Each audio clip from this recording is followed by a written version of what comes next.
Hmm. Good morning, my people. It's your man Joshua Pondexter. Happy New Year. It's a new year. Let's get it in. Let's do it. There's a lot of excitement in the air when you think about the new year.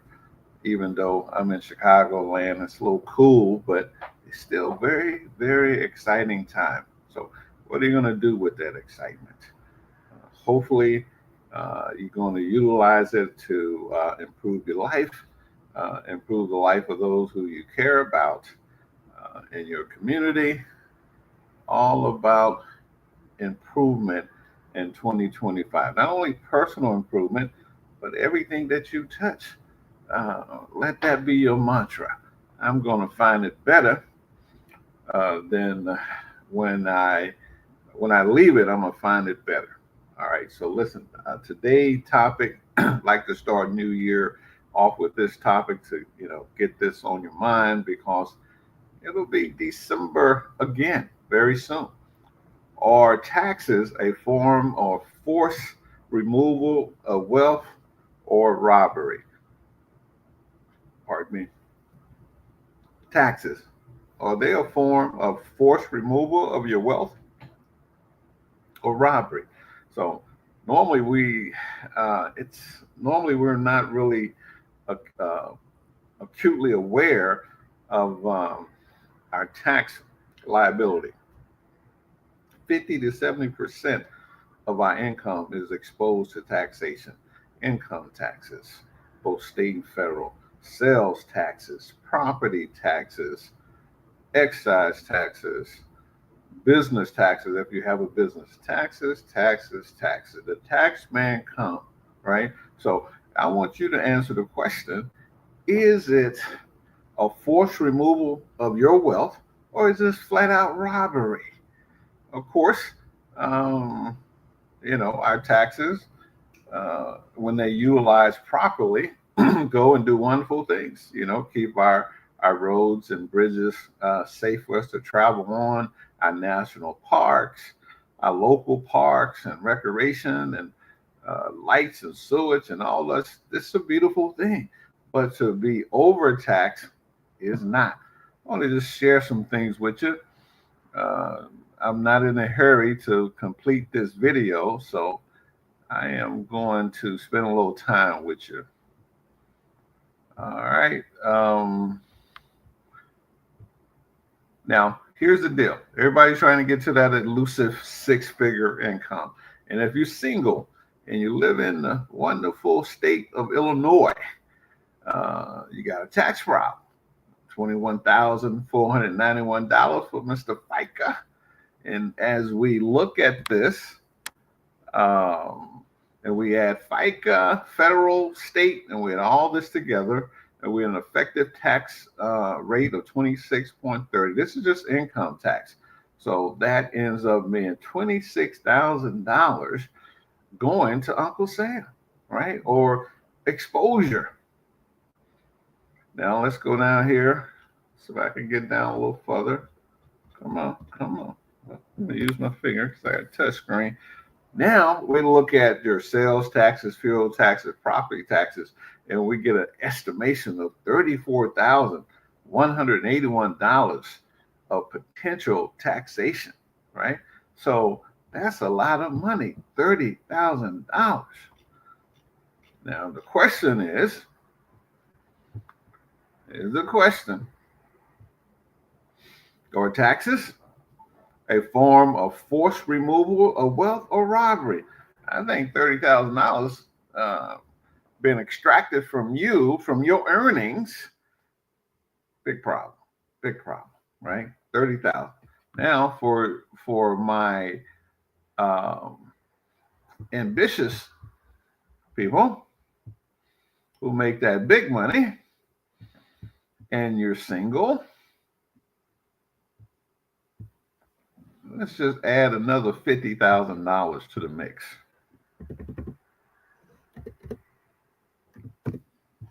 Okay, add another 50. Come on, whoop, FICA. right? Different tax bracket, $44,000. And that's just taxes, right? On your income, right? State, local, federal. It's a lot of money. Well, it only leaves you about $105,000. And then, of course, you got some other taxes, sales taxes, fuel taxes, property taxes. These are very minimal. So, but still, that's $50,000. Unbelievable taxes. Yeah.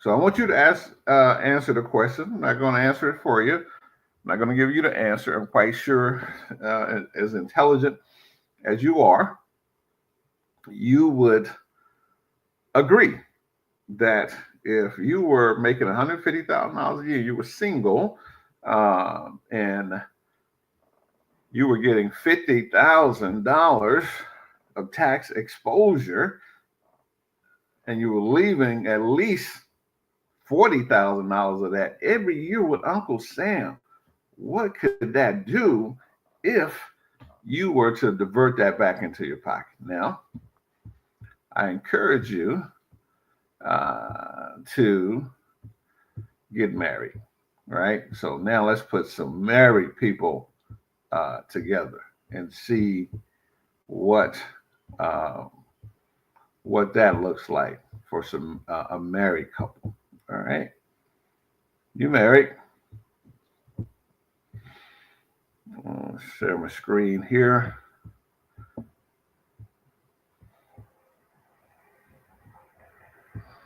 So you're married, and we're only going to do 200,000. Let's get a couple six-figure earners together.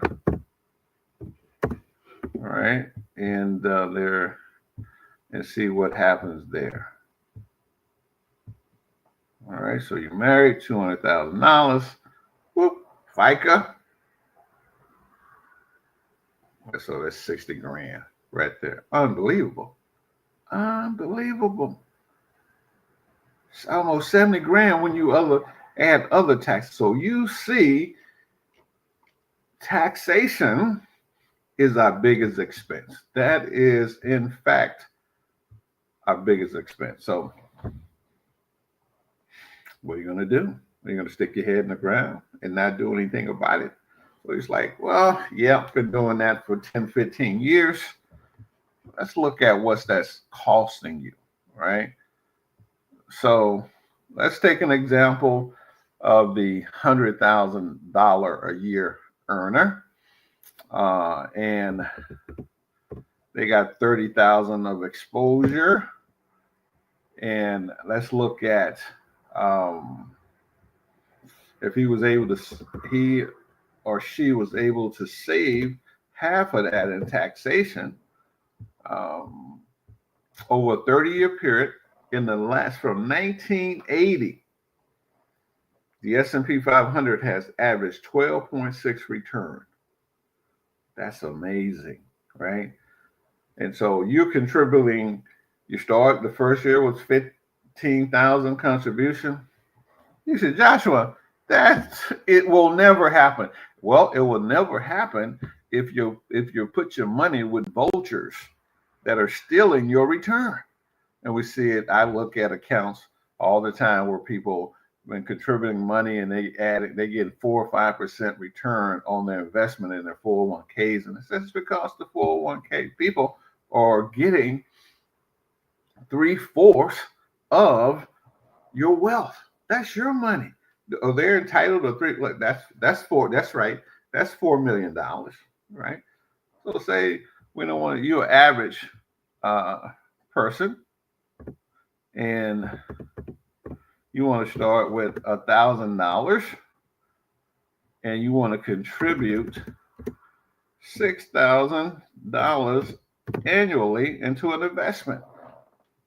After 30 years, you're still a cash flow millionaire, $1.4 million.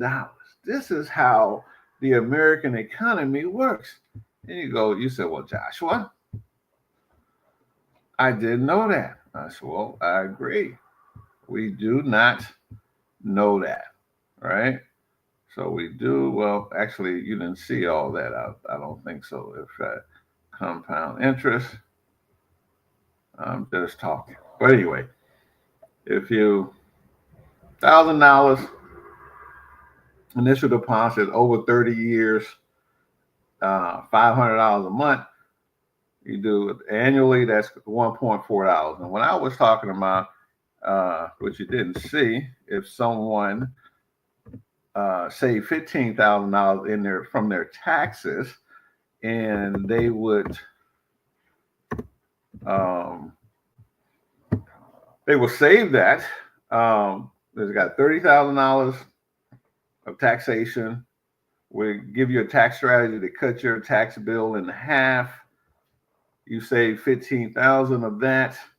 At 30 years, the market is averaging 12.6% since 1980.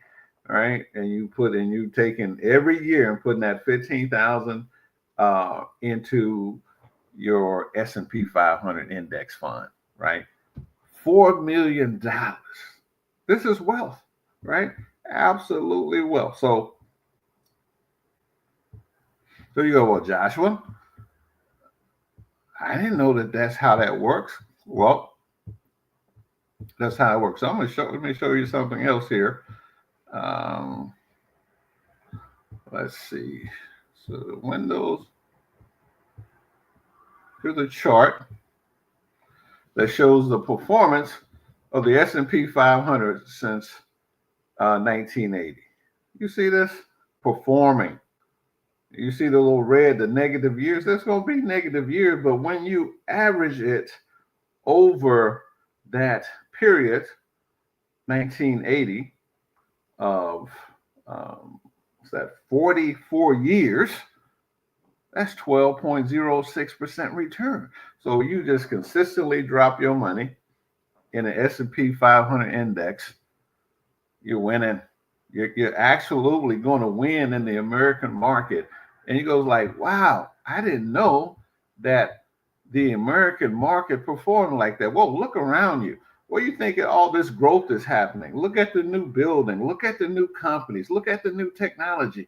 All that is indicative of growth of America, and you need to be taking advantage of it.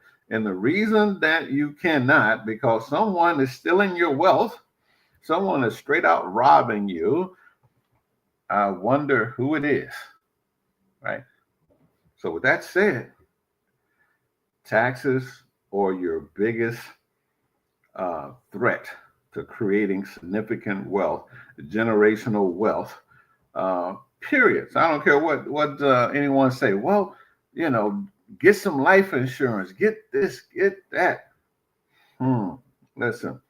Earn more money. I just demonstrated to you, the more money you earn, the more taxes you pay. All right. Well, how do I create wealth? Well, wealth is created in three major areas: a business, real estate, and investing in the American economy. We just showed you that area, right? But trust me, buying single family homes, you can get you 10 of them. That's the only thing that's doing is creating more taxes for you, because you can only deduct so much of that, right? Because you're not an investor, because you got your job. Now, if you're a full-time investor and that's what you do, hey, beautiful. If you have a business, that's what you do. You can control your taxes. 95% of the American population have W-2s. They're either W-2s or they have a solo business. They're consultants, they're salespeople, they're dentists, they're doctors. My doctor, make $350,000 a year. Why can't a doctor with all that income create wealth in 10, 15, 20? Most of them cannot, because of taxes. Well, and a politician can go to Washington for 10 years and make $155,000 and have $30 million in net worth. That's another topic. So, but listen, This is your biggest bill. Do not go into 2025 without a tax strategy. I implore you that you contact me, joshuapondexter.com. Schedule yourself a complimentary consultation so we can show you how to win at this critical game of legally, morally, ethically reducing your tax liability.